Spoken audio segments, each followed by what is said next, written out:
Sarah England. Today I'll be discussing the unique cultural food practices of Argentina. Argentina is a country in South America with a vast geographical range, encompassing plains, mountains, rivers, and a portion of Antarctica. Argentina is a former Spanish colony and during the colonial period mainly served to provide cowhides and beef to the surrounding South American colonies and the Spanish Empire as a whole. Waves of European immigrants settled in Argentina during the mid-1800s, greatly impacting the current ethnic composition of Argentina as well as their cultural and food practices. The vast majority of these immigrants came from Spain and Italy, bringing Catholicism with them. 62.9% of Argentina identifies as Catholic, with the widespread observance of the Catholic calendar. This includes Lent, where Catholics fast and abstain from meat, focusing on prayer and preparation for Easter. This greatly impacts the food habits of Argentinian Catholics during these holidays. Alongside religious practices, socioeconomic standing plays a huge part in food consumption. Although literacy is widespread with 99% of the population being able to read, the percent of children who complete secondary school or the equivalents of high school is only 30%. Of those who complete secondary school, only 24% goes on to complete additional education in a trade or at the college level. Education directly relates to income, and with a poverty rate of 52.9%, food scarcity is common. Although school is free in Argentina, many children cannot complete their education and instead pick up jobs in order to afford food. Food scarcity may be common, but food production is not.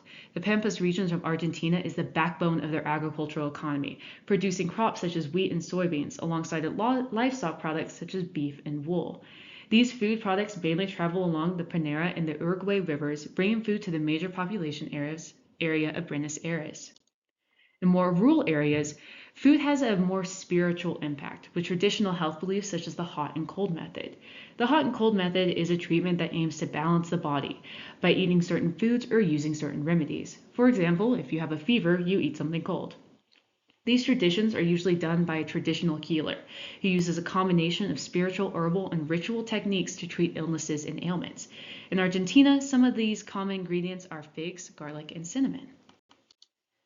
As mentioned previously, Argentina is heavily impacted by Spain and Italy, and communication in Argentina is no different. The people of Argentina are described as expressive and free-speaking. They often ask personal questions and stand close when speaking to one another. Communication is indirect, with few words holding great meaning.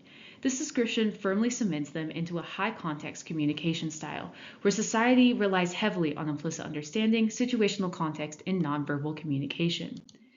Wheat is one of the most common ingredients of food seen in Argentine dishes. It's found in the bread eaten at breakfast, the pasta eaten at dinner, and the empanadas made for lunch, making it a core food. Meat, mostly beef, is a secondary food, eaten alongside wheat just about every single day. The flavor principles of this food varies widely from region. The north is characterized by chili, cumin, oregano, and paprika in foods, adding color and spice. The Central Pampas region focuses on aromatics, using bay leaf, thyme, rosemary, and tarragon to season meats. The South has the most variety of flavor, incorporating juniper, elderberry, rose hips, califate, and to make liquors and sweets.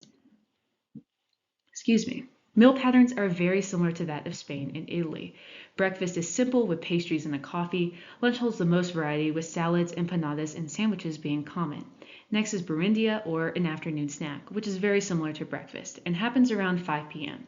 Dinner is late, rarely before 8 p.m., and includes meats, pastas, and vegetables.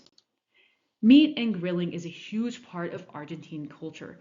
Parrilla, or a cast iron grill used to cook large pieces of meat, is one of the most common preparation methods. The indirect heat leaves the meat tender and smoky, usually only seasoned with salt to highlight the meat's quality. For special occasions, as in the United States, special dishes are prepared. In Argentina, Christmas falls right in the middle of summer, making their holiday dishes cold and light, one of which is vitel toni, involving sliced veal with the sauce made from anchovies, tuna, mayonnaise, and capers. It is usually served cold or at room temperature as an entree.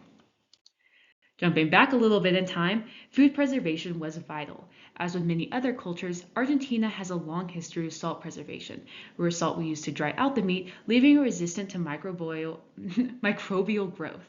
Alongside this is sun-dried meat, or charqui, where meat was hung to dry in the sun to pull out all the moisture. Once again influenced by Spain and Italy, Argentina follows a continental dining etiquette, holding the fork in the left and the knife in the right. Elbows should never be on the table and hands should always be visible. Something kind of unique about Argentina is that you are expected to show up late. Arriving 30 to 45 minutes after the expected start time is standard, and arriving on time can be considered rude. When it comes to food for health, Argentina is in a unique position. Since food insecurity is so prevalent, seeking food for specific health benefits is difficult. However, in recent years, the Argentinian government has taken steps to make consumers aware when foods are high in sugar, calorie, sodium, and total fat, mandating clear labels to encourage healthier habits. Some of these unhealthy habits are related to obesity. Approximately two-thirds of Argentinian adults are overweight or obese, with 11% having diabetes. However, at the same time, those who live in adverse socioeconomic situations suffer from malnourishment and anemia. The consumption of ultra-processed food and sugar-sweetened beverages have caused a spike in obesity. Oftentimes, these foods are cheap and accessible, making them easier to eat than prepare a full meal. Aligned with this, a more sedentary lifestyle has made obesity more prevalent. So what can be done? One way is using the same grilling technique that creates the iconic Argentine flavor, but on leaner cuts of meat and vegetables, which can cut back on fat while still maintaining the vital cultural around grilling. Additionally, changes in diets such as the decreased consumption of red meat can cut back on the potential cancer risk and open up for more diverse protein options. Comparing Argentina and the United States seems a little silly, but there may be more in common than not. Although Argentina and the United States meal patterns are widely different, with the United States meal patterns and diet almost solely revolving around the workday, and Argentina more spread out, with dinner happening late in the night, one thing they can come together on is grilling. Especially in the American South, there exists the same culture around grilling focused on food, community, and festivities that any Argentinian would enjoy. Thank y'all.